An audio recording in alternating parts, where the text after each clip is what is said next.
Hello everyone. आप सभी का बहुत स्वागत है हमारे इस YouTube channel VK study institute पर। जो लोग पहली बार इस चैनल पर विजिट कर रहे हैं उनसे रिक्वेस्ट है कि चैनल को सब्सक्राइब कर लें, साथ ही बेल आइकॉन को भी प्रेस कर दें। और जो लोग पीडीएफ चाहते हैं तो वो हमारे टेलीग्राम चैनल से जुड़ जाएं। टेलीग्राम चैनल का लिंक हमारे डिस्क्रिप्शन बॉक्स में दिया गया है। साथ ही हमारे फेसबुक पेज को भी लाइक कर लीजिएगा, उसका भी लिंक डिस्क्रिप्शन बॉक्स में दिया गया है। अगर आप लोगों को कोई डाउट होते हैं, कोई क्वेरी है, तो प्लीज़ कमेंट सेक्शन में ज़रूर लिखिएगा, तो उसका सोल्यूशन आपको प्रोवाइड। करंट अफेयर्स 25 जून 2020।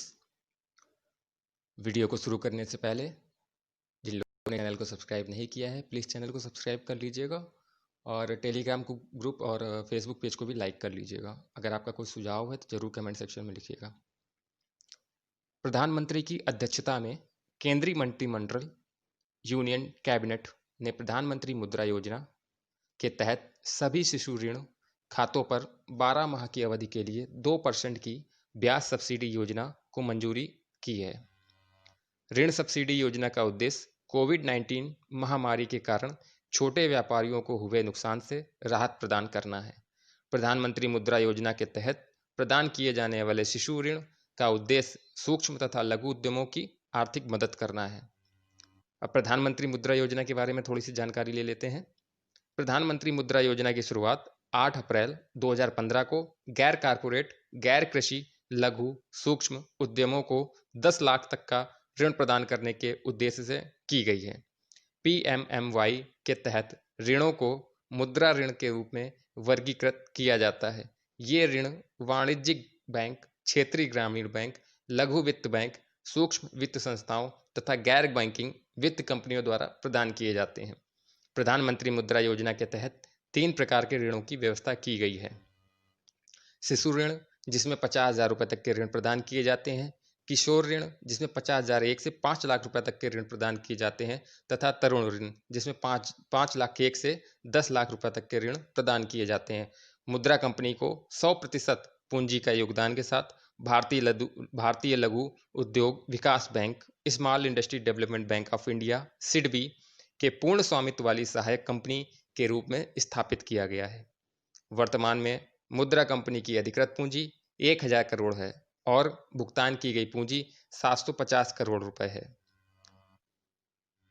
जापान के निप्पॉन फाउंडेशन तथा journal mathematic chart of the oceans के सहयोग से संचालित सीबेड 2030 प्रोजेक्ट के अंतर्गत संपूर्ण विश्व के समुद्र तल के लगभग 5वें हिस्से की मैपिंग का कार्य पूर्ण किया जा चुका है।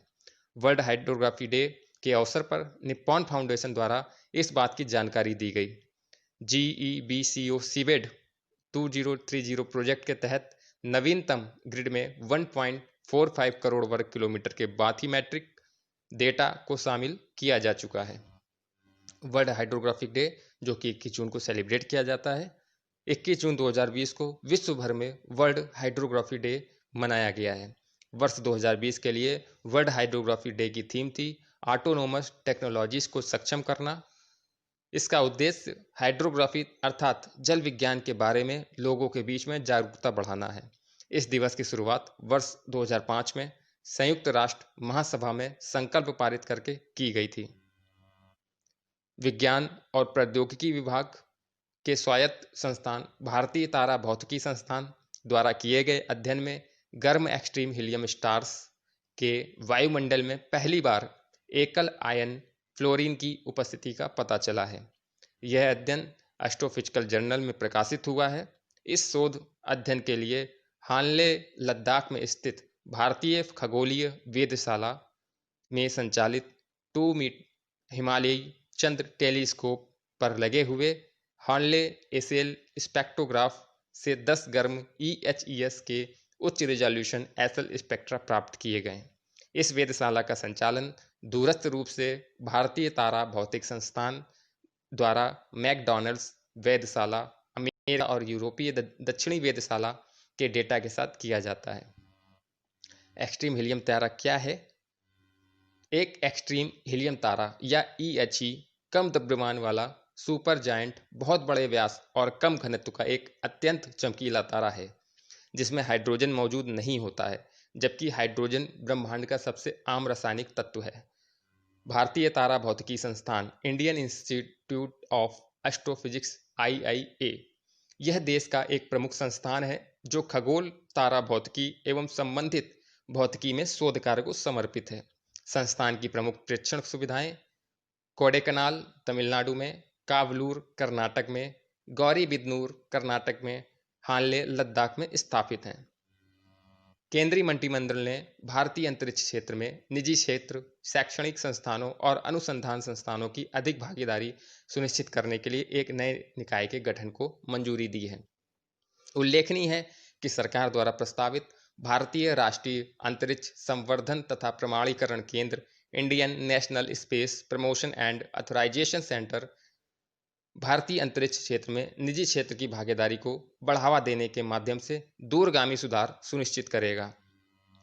कोविड-19 महामारी के चलते वैश्विक अर्थव्यवस्था में आई स्थिरता के कारण अंतर्राष्ट्रीय मुद्रा कोष IMF द्वारा वर्ष 2020 में भारतीय अर्थव्यवस्था में 4.5% तक की गिरावट आने का अनुमान लगाया गया है, जो अपने आप में एक ऐतिहासिक गिरावट हो सकती है। कुशीनगर हवाई अड्डा। प्रधानमंत्री नरेंद्र मोदी की अध्यक्षता में केंद्रीय मंत्रिमंडल ने उत्तर प्रदेश में कुशीनगर हवाई अड्डे को अंतर्राष्ट्रीय हवाई अड्डे के रूप में घोषित किए जाने को स्वीकृति दे दी है। कुशीनगर उत्तर प्रदेश के उत्तर पूर्वी हिस्से में स्थित है और गोरखपुर से 50 किलोमीटर पूर्व में स्थित है। नोबेल पुरस्कार विजेता अमर्त्य सेन को सामाजिक न्याय के प्रश्न पर उनके द्वारा किए गए कई दशक लंबे कार्य को मान्यता देने के लिए जर्मन बुक ट्रेड के शांति पुरस्कार से सम्मानित किया गया है। जर्मन बुक ट्रेड द्वारा वर्ष 1950 से लगातार प्रतिवर्ष यह पुरस्कार प्रदान किया जा रहा है। भारत में सबसे पहले इस पुरस्कार को प्राप्त करने वाले पहले भारतीय डॉक्टर सर्वपल्ली राधाकृष्णन थे। अमर्त्य सेन को नोबेल पुरस्कार 1998 में उनकी कल्याणकारी अर्थशास्त्र के लिए मिला था। प्रधानमंत्री नरेंद्र मोदी की अध्यक्षता में आर्थिक मामलों की मंत्रिमंडल समिति ने 15,000 करोड़ रुपए के पशुपालन बुनियादी ढांचा विकास fund animal husbandry infrastructure development fund AHIDF की स्थापना को मंजूरी दे दी है। इस फंड का उद्देश्य डेयरी, मांस प्रसंस्करण और पशु चारा संयंत्रों में निजी कारोबारियों को MSME के निवेश को प्रोत्साहित करना है। केंद्रीय मंत्री जितेंद्र सिंह ने आभासी मंच के माध्यम से जम्मू कश्मीर में उधमपुर और डोडा जिलों में 2 अहम सेतु क्रमशः देविका और पुनेजा का शुभारंभ किया है। तकरीबन 10 मीटर लंबा देविका पुल जम्मू कश्मीर में उधमपुर जिले में स्थित है। ज्ञात है कि आज़ादी के बाद से ही इस जिले में एक पुल की मांग की जा रही थी। यह पुल इस क्षेत्र में यातायात की समस्या के लिए परिवर्तनकारी साबित होगा। इसके अतिरिक्त देविका सेतु के माध्यम से सेना के काफिलों और वाहनों की सुगम आवाजाही में भी सहायता करेगी। इस पुल का निर्माण सीमा सड़क संगठन बॉर्डर रोड ऑर्गेनाइजेशन द्वारा 75 लाख रुपए की लागत से 1 वर्ष की अवधि में किया गया है। इसके अलावा जम्मू कश्मीर के डोडा जिले में स्थित पुनेजा पुल का निर्माण भी सीमा सड़क संगठन द्वारा लगभग 4 करोड़ रुपए की लागत से किया गया है और इसकी लंबाई तकरीबन 50 मीटर है। सीमा सड़क संगठन रक्षा मंत्रालय के अंतर्गत एक प्रमुख सड़क निर्माण एजेंसी है।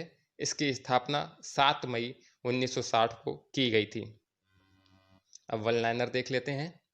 उच्च शिक्षा संस्थानों के लिए मानव संसाधन विकास मंत्री द्वारा शुरू किए गए प्लेटफॉर्म का नाम क्या है? तो उसका नाम है युक्ति 2.0 YUKTI 2.0। क्वेश्चन नंबर 2, किस ई कॉमर्स पोर्टल ने विक्रेताओं को मूल देश का उल्लेख करना अनिवार्य किया है? Government e market plus GEM। Question number 3, PM care fund से हाल ही में 1,000 करोड़ रुपए के पहले आवंटन के लाभार्थी को हैं? प्रवासी श्रमिक इसके लाभार्थी हैं। क्वेश्चन नंबर 4, कौन सा संगठन 30,000 वेंटिलेटर का निर्माण कर रहा है जिसे PM केयर फंड से ऑर्डर किया गया है?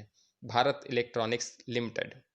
क्वेश्चन नंबर 5, राष्ट्रीय सांख्यिकी कार्यालय NSO के अनुसार 2017 के लिए क्रय शक्ति क्षमता पीपीपी के मामले में दुनिया की सबसे बड़ी अर्थव्यवस्था के रूप में भारत का रैंक क्या है? तो भारत की रैंक है 3। अगर आप क्रय शक्ति क्षमता के बारे में जानना चाहते हैं तो हमारा 24 जून का करंट अफेयर्स जरूर देखिएगा। उसमें पूरी डिटेल्स के बारे में, पूरी डिटेल्स के साथ क्रय शक्ति क्षमता के बारे में आपको बताया गया है। आप वीडियो को लाइक कर दीजिएगा, लोगों के साथ में शेयर कर दीजिएगा, और जिन लोगों ने चैनल को सब्सक्राइब नहीं किया है प्लीज़ चैनल को सब्सक्राइब कर लीजिएगा, क्योंकि इस चैनल पर आप लोगों को करंट अफेयर्स के साथ में हिस्ट्री, ज्योग्राफी, पॉलिटी, इकोनॉमिक्स के भी नोट्स वीडियो उपलब्ध कराए जा रहे हैं, जो कि यूपीपीएससी 2020 को टारगेट करके बनाए जा रहे हैं। तो प्लीज़ चैनल को सब्सक्राइब कर लीजिएगा। Thank you so much.